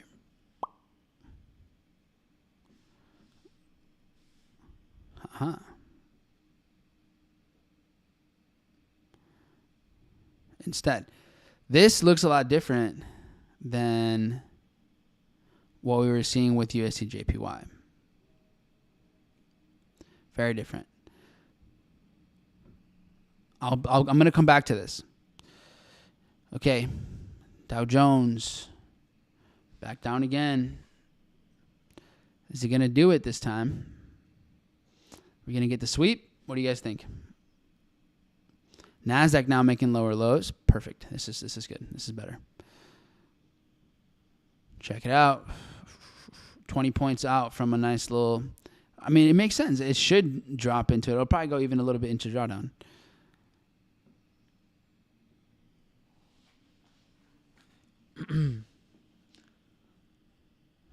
So 20 points out. I have my limit set already. Oh, you know what?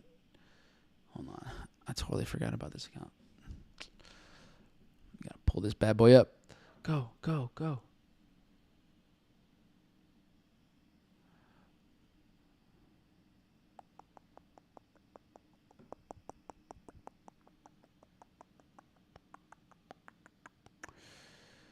Come on. Load.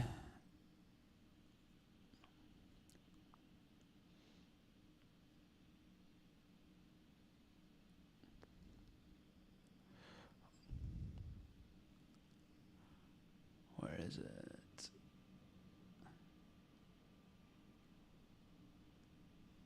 Bruh. All right. Oh, wow. No. It just missed. No way. Don't you dare.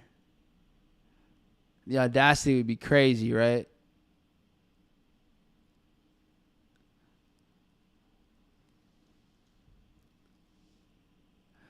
All right, here we go. Where is this thing? All right, so we're in the zone now. If you guys wanted to take a position, I'd say it's not the worst thing in the world to do at this moment in time.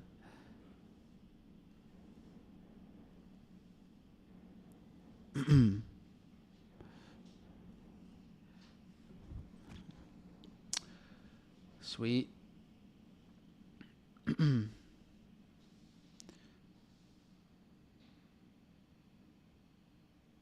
Okay, so on this idea here, it just missed on one of my accounts.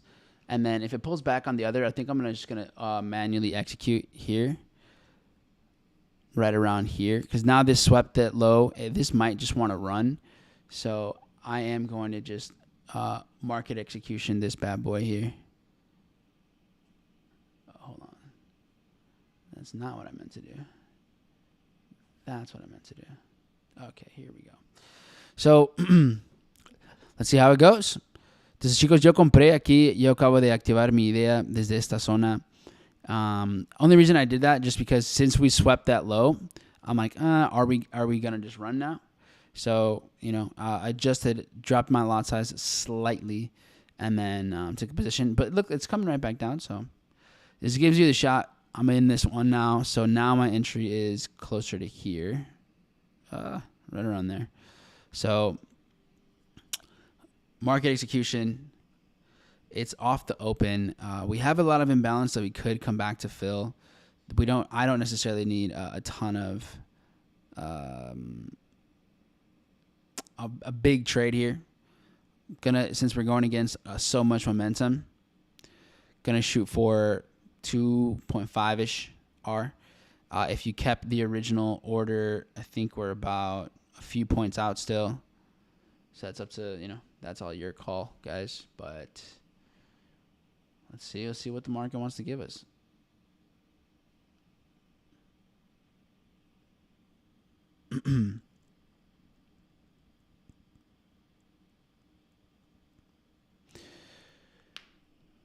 See if we get some monies today. Either way, the goal is to keep this. This is the setup. A place where the market could run into some struggles would be maybe 42, 150-ish. The next point where the market could hesitate would be here where we saw that last push up before it dropped. Also a good area where we've seen some resistance and whatnot in the past. So this is a good place for exits. Now the Japanese position is there. So, okay. If you waited a little bit longer and you're taking your positions around, 4210 or 42,000, now you for sure have a much better risk reward right around here, possibly positioning you for a 40 for a 3R or something like that.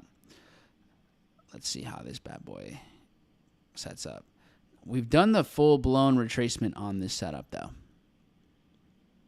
The 1 hour, you have the higher lows, higher highs.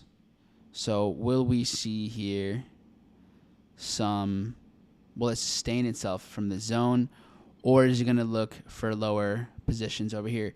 And that's something that we can do in the meantime while the market just does whatever it wants to do.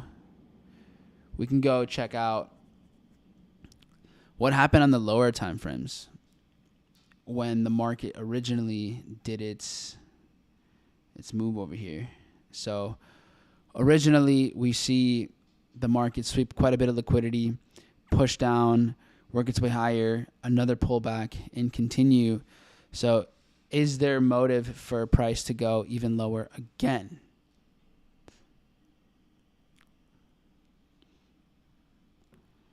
Here we see sell-offs, continuations, some choppiness. Market does drop. Nothing, it's not like super clear. Let's see. This is where we're trading out of right now. It's like right here, right now. Here we had a push down. The market comes up, some sideways movement, and then rallies again. Ooh, yeah, it might come down one more time.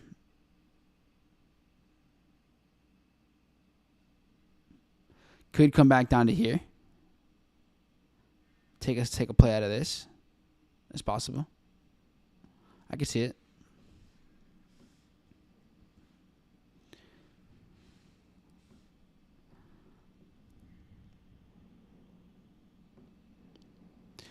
The other zone that we have marked up is from earlier in the month as well. So this is why I'm not like, oh, we caught the low for, this entire move and this is ready for, to go up forever. I do still see, the chance that the market could drop some more after a reversal. Same thing here. There's another area that's in position that the market could still work its way over to. So with the buy that we're taking right now, I really have fear just because there's other setups. There's always going to be something else somewhere. So this is why the exit strategy is really important. Where you take your exit is crucial because you can have a good entry. You can go into profit. You might catch 50, 100, 200 points, whatever. You might go up R, 2, 3, 4, whatever. But if you don't pull out, catch something, and then by the time it works its way back down again, then now you just missed out on your move. So that's why, like what I'm saying right now is one of the biggest things is have a system on how you're taking profit when you're trading with the trend and then when you're trading against the trend. This is where, in my opinion, it sets up best. So right now, had I waited just for my original entry, then we would be up a little bit right now. Well, we are up now, but yeah, I mean, it's looking good. Okay. So here's what we want to see. Remember, we talked about like that push, about 100 and change. So the market working its way back over to like right around these levels is what I want to see. So we're starting to get some momentum, starting to see this kind of, play out, work its way through. If we can see this keep pushing and get another, basically get to like right around 42,100, that would be fantastic. That to me would be the key example of, okay, we have the market, the money has poured into this thing. We've seen it pop off. Clear an example of smart money coming in again. So yeah, we get the market up to here-ish, then approaching 42,100. This would be the play. That would be. It looks like that's what's happening now. Looks like a lot of money starting to come in here.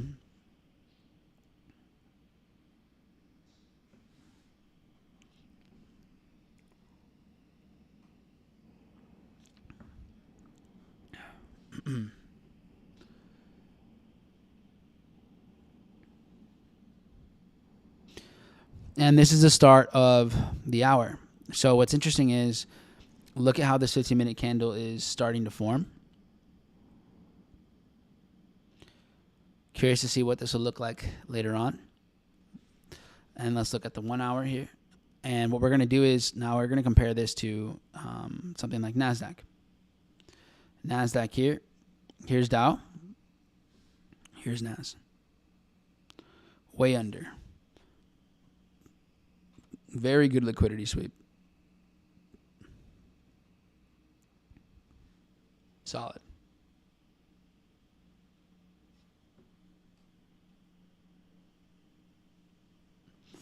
Okay. And then if we want a bit more just perspective, S&P as well. Sup liquidity. So not bad. Let's see how it unfolds. So, damn, I've been here for fucking forever. What the hell? 2 hours plus. Streaming forever here. Marathons.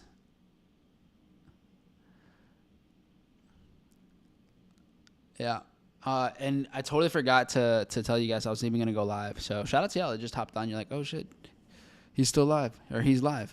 But yeah, every Friday. That's the goal. Next Friday, I'll be streaming from Bali.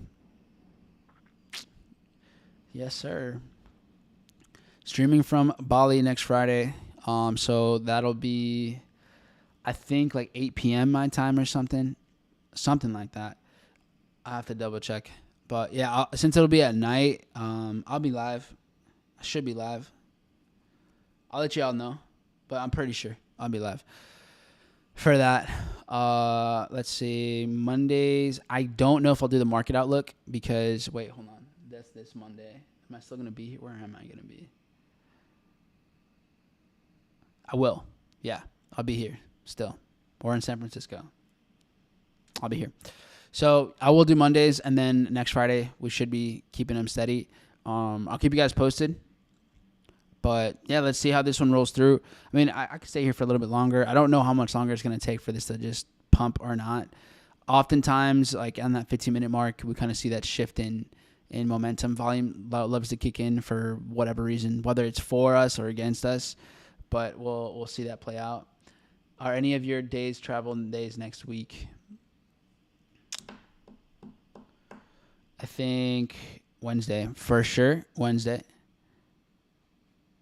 and Thursday. I'll have to double check my schedule. I'll send y'all an update so you guys have more confirmation on what that looks like. But either I'm thinking it's going to be Wednesday, maybe Thursday, but for sure Wednesday. Okay, here we go. So more volumes kicking in, starting to see this thing pump up. All right, cool. There we go. Getting some momentum. So I want you to think about this. Think about how many times you could have lost this thing dropping. We waited 500 points, basically. Over 500 points to get into this market. And that's not even, we don't even know if this is going to end up being a winner or break even or whatever. We don't know, right?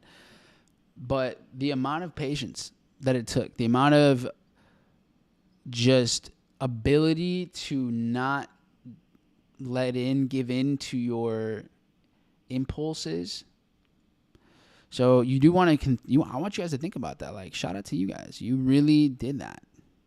Right now, we've reacted about 100 plus points, 104 or 5. Guys, this to me, that was, money came into this thing. We just pumped up to this. So what I'm going to do, just in case this doesn't want to keep going in our favor, I'm going to tighten up because we did have a pretty strong movement here. This is, over 100 points, 104 or 5 or whatever. And we've been going against the trend. So I am going to tighten up my stop here. I don't think there's any reason to let this one turn into a massive loser or anything like that. So I am going to tighten up my stop. I think if money this was a good example of money just coming into the market. So going to go ahead and do that here.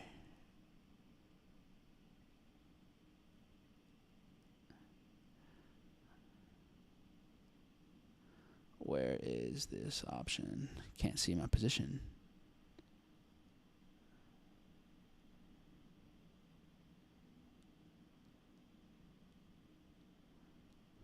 Okay, here we go.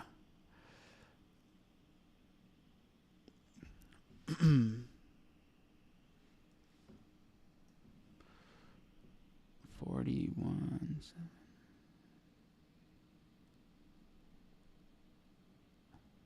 Okay, cool. So now the stop is reduced significantly. You go from having, let's say, what was it, like a 90 or 100 point stop or something like that? 90 point stop. Now the stop's like, I think maybe 30 or something, give or take. Yeah, just about. So at this point, now you're not having to deal with a huge loss. You gave yourself a shot. You put yourself in good position. If you had a good entry around 42, this was the original idea before it looked like, is this just sweeping liquidity and going to run? So I decided to modify, drop my lot size, and then take a position a little bit higher. But if you kept the original entry, well, now your stop is 20-something points, 25 points, which is nice. It's very reduced. Or even then, if you're feeling like, okay, you know what, the structure of this is actually moving really well, I think I can go break even and I won't get stopped out and this still could run, then that's also an idea. Especially so the better entry you have, the less you really would have to lose, or if anything at all. If the market were to, let's say, pump up again right now and I have my stop here, then I could scale it up a little bit more as well.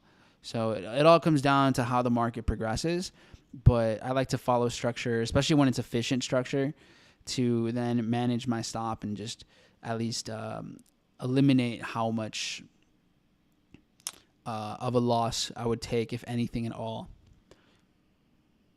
And we go from there.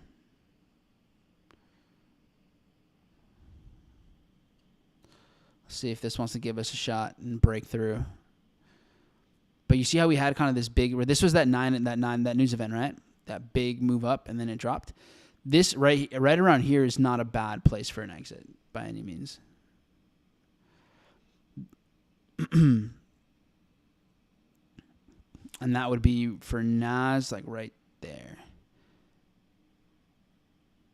as well.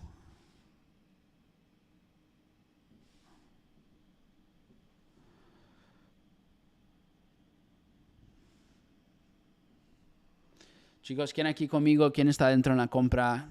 ¿Quién ya redució su riesgo? ¿Cómo van con todo?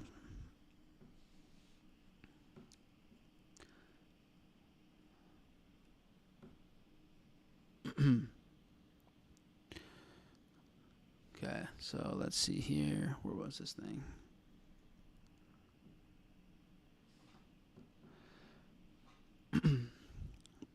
I have a request from you guys here. So you guys have been on here for a while now, and reduce stop loss.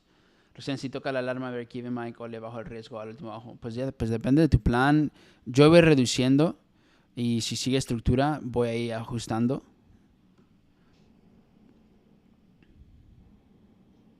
I'm in reduced. Cool.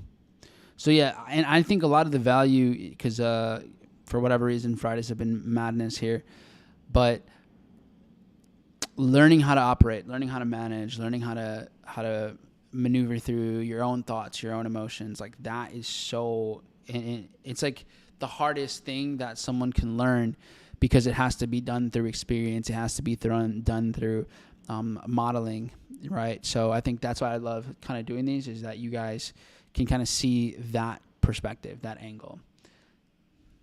Amazing. So, guys, I'm going to ask for one thing from you all, and I would love for a testimonial from you guys and just how you're enjoying the session, how you enjoyed your experience with me. And I'm going to do one thing, and this is going to be huge. If you drop a text testimonial, I'm just grateful for you, incredibly grateful, super happy. If you do a video testimonial, it doesn't have to be long. It could be like 30 seconds, a minute, 2 minutes, whatever you want. If you do that for me there, then I will send you a trading journal for free. All right, absolutely for free. If you do that, just to give you guys some love. All right, and I want to hear your feedback too. So go ahead, click that link right there that I just dropped. Chicos, si ahí ponen este es un testimonio, si hacen un video de testimonio, yo les regalo mi bitácora de $50, se los regalo para que ahí lo tengan. Si me hacen un video de un testimonio por ahí, sería agradecido. Yeah, so looks like right now we're kind of chopping up here. It's holding on decent at this point. We have some last point of supply right here. This is holding up. Let's see if we can pump from the zone. NAS 2 holding up pretty well. See if we get a little rally. See this thing pump up. And then that would be useful so that you can adjust our stop. And shout out to Amilcar. Yo, yeah, it's been a minute, man. Good to see you on here. Seth, I know you dropped a testimonial. It was, man, in depth. I don't know if it's you or Lynn's, both. I really appreciate you guys. I know Jesus, man, dropped an epic testimonial. Basically had me crying. And then I know Neri did too. So shout out to you guys. Always appreciate it. This squeeze, this is either going to be a big sweep down and it's over, or we're going to just see this kind of just explode. So not necessarily a bad thing. Considering we're already at a reduced risk, seeing a whole bunch of volume and volatility come in at this point, not a bad thing at all. That way this thing can just go crazy. And then if it goes down, then we don't have a lot of downside, but we have a lot more upside. So when it starts to squeeze like this, it's not really the worst thing in the world, in my opinion. Sometimes it's even better because then it just goes in one, just like the way that it went down, it can go up. So let's just see if it goes in our favor.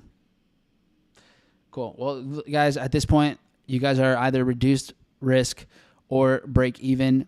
From here, I'll let you all work on managing your trade, put it into practice, and then exit where it would make sense. I think taking an exit in this range here is a good idea.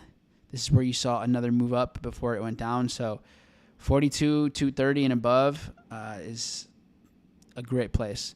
And then if you're keeping an eye out on NAS here as well, it has a lot of room to go up. So I think we could see it all. We could see it work out. So there's some upside, couple to at least 200 plus points that would go in our favor if it does go in our favor. So let's see. Happy to do it. Awesome, guys. Right now, picking up. Will this be the move? How long have I been here? 2.5 hours or something? Too long? All right, guys. I'll see you all in the next one. I'll be live on Monday. Chat soon. Hit the like button before you leave. Subscribe. I'll be dropping a psychology video on Sunday, so don't miss out on that. And then I dropped one last Sunday, so if you haven't watched it, go take a look at that. Share it with your friends, and stay disciplined, fam. Remember, you're building your freedom one trade at a time. Peace.